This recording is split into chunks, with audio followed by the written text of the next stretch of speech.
If you're a parent trying to give your child global wings without them losing their cultural roots, well, you know the feeling. It's this constant tension, right? This isn't just about being nostalgic. It's about giving them a solid core of who they are. So, how do we actually do it?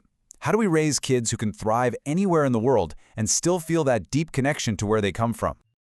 Okay, let's just get right to the heart of it. Let's talk about the two big fears that, probably keep a lot of you up at night. So on one side, you've got this gnawing fear of loss. Will my child forget their heritage, their language, their identity if they become too global? But then on the other side, there's this fear of missing out. Will they fall behind? Will they be competitive enough if they stay too rooted in one place? It feels like an impossible choice, a total catch-22. But here's the thing. What if this is a false choice? The material we're digging into today makes a really powerful point. Both of these worries, they spring from the exact same place: fear. And the goal isn't to pick a side, it's to move beyond that fear entirely. To do that, we kind of have to do a mental flip. It really asks us to redefine what cultural roots even means in the 21st century. What if we've been looking at this whole thing the wrong way? Now, this is really interesting. This slide gets into why kids might disconnect. And you know what? It's not because they live abroad. They start to lose their roots when culture is something that's enforced on them, not explained. When tradition feels like a chore instead of a living, breathing celebration. And a big one, when their natural curiosity about the world is treated like they're betraying their home. And this right here brings us to the core idea. This is the big aha moment. Roots are not a place on a map. They are a deep internal sense of meaning, a sense of belonging. As soon as you really get that, everything about how you parent can start to shift. This is the foundation for building an identity that's truly secure. So, to make this a bit more practical, let's think about two common paths. And look, don't get hung up on the actual school systems. Think of these as two different starting lines for the same journey, the journey to becoming a confident, whole person. So on one path, you have the rooted first kid.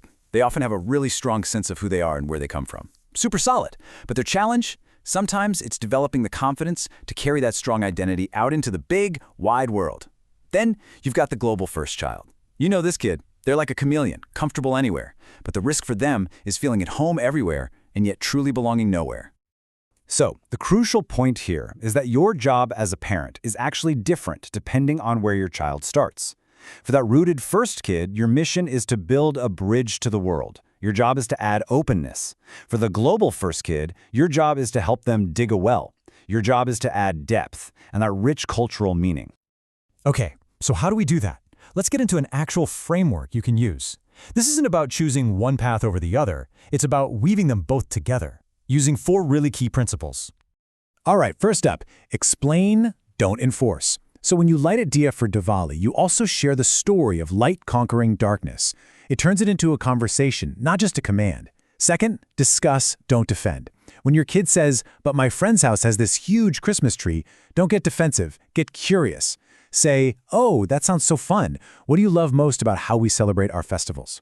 Third, and this is huge, allow them to question things. When they ask why, see it as an invitation to connect, not a challenge.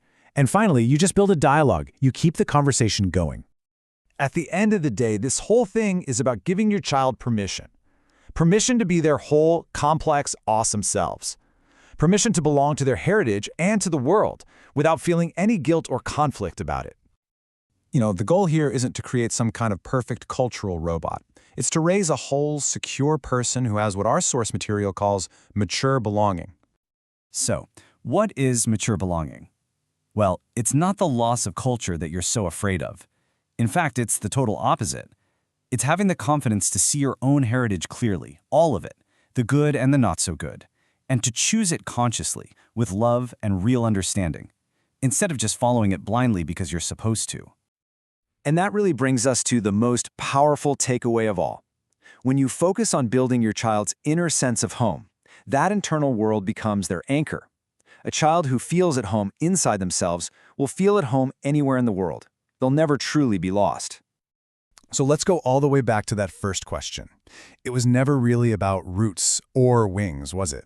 The real question, the much more powerful question, is this one. How will you help your child belong to both? Because the answer, it's right there in conversation, in confidence, and in connection.